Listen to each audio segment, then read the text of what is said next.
Hi friends, how are you? Welcome to a brand new episode. So in this episode, we will learn about the part 2 of atoms and molecules. Okay, so let's start. First, we have completed drawbacks of Dalton atomic theory. Then we reach on isobars. Okay, species have same atomic number but different atomic mass are called isotope. मतलब एक ऐसी प्रजाति जिसमें atomic number तो same होते हैं पर atomic mass अलग होता है, उसे हम क्या कहेंगे? आइसोटोप्स कहेंगे। जिससे एग्जांपल है, देखो हाइड्रोजन ना सिर्फ एक प्रकार का नहीं होता, वो 3 प्रकार के होते हैं। हाइड्रोजन 1, हाइड्रोजन 2 और hydrogen 3।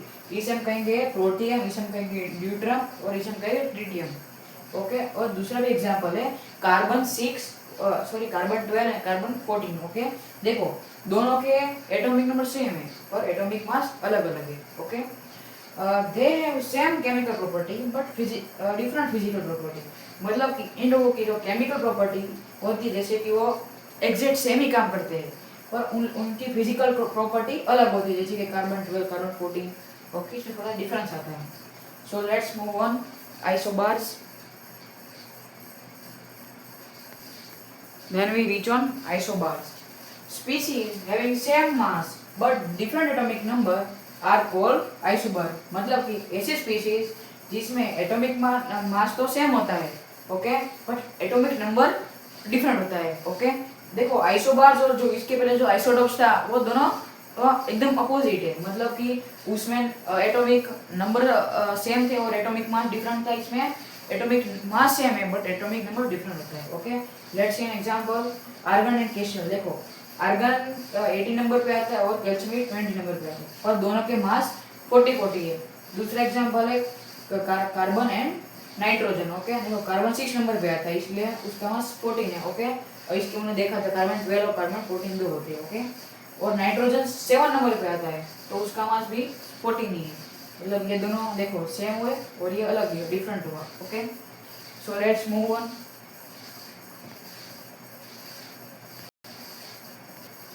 Let's see atom.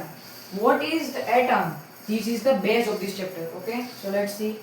Atom is small particle which may or may not exist independently.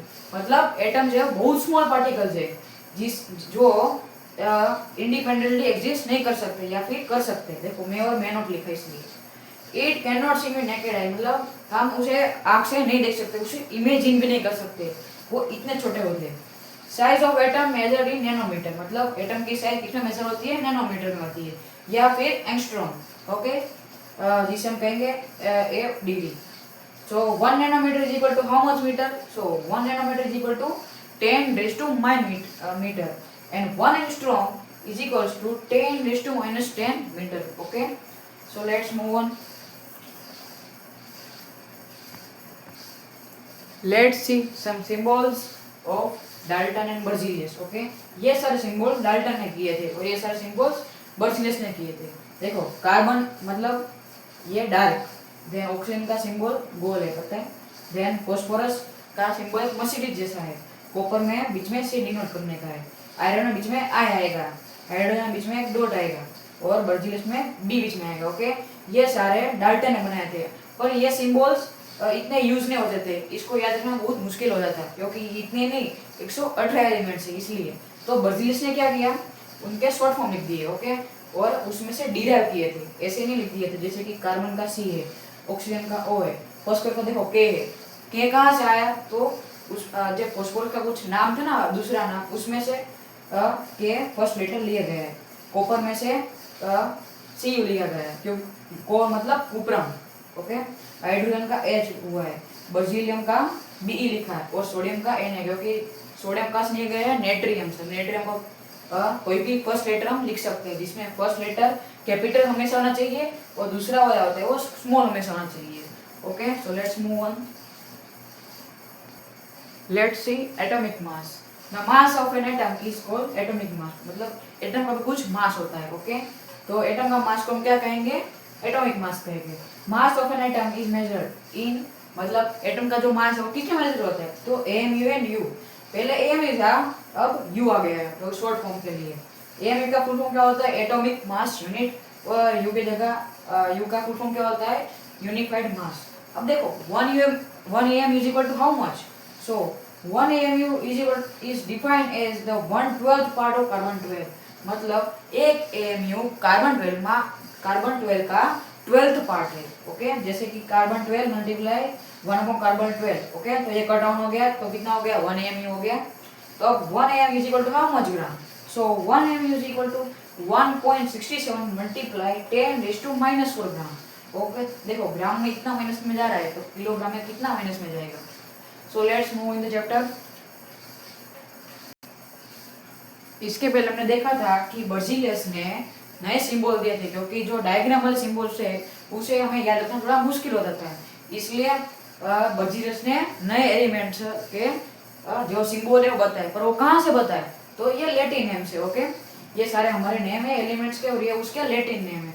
देखो जैसे सिल्वर, सिल्वर का लैटिन नेम क्या है? अर्जेंटम. तो अर्जेंटम में से देखो ए और जी लिया. ओके, तो ए कैपिटल में आएगा, जी स्मॉल में आएगा. बाद में कॉपर, कॉपर कहाँ से आया? क्यूप्रम, कुप्रम से. ओके, तो उसका यू स्मॉल आएगा, सी कैपिटल आएगा. बाद में गोल्ड कहाँ से आया? ओरम में से, तो ए यू. देन टंगस्टन कहाँ से आया? वुल्फ्राम, तो उसका एक डब्ल्यू आएगा सिर्फ सिंगल.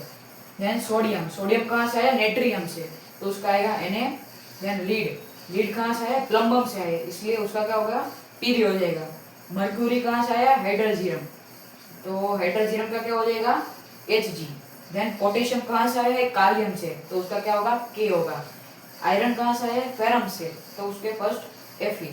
देन एंटीमोनी, ओके, ये एक एलिमेंट है, वो कहाँ से आया? स्टीरियम से आया, तो ये Sb. सो गाइस, आज की इस वाली वीडियो में इतना ही. So if you like my video then please like and subscribe my channel. So thank you, have a nice day.